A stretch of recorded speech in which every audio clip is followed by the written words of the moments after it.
Kortos pastaba jums. Kortos pastaba jums.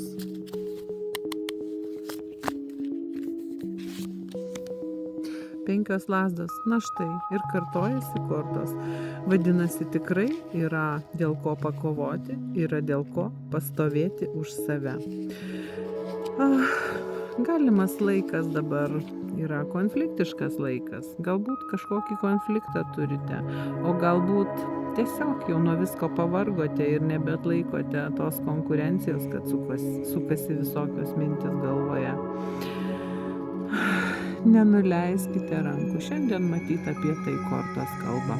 Nepasiduokite. Nors jums ir atrodo sunku, nors ir įtempta, nors ir norisi į viską nusispjauti, bet dar ne dabar.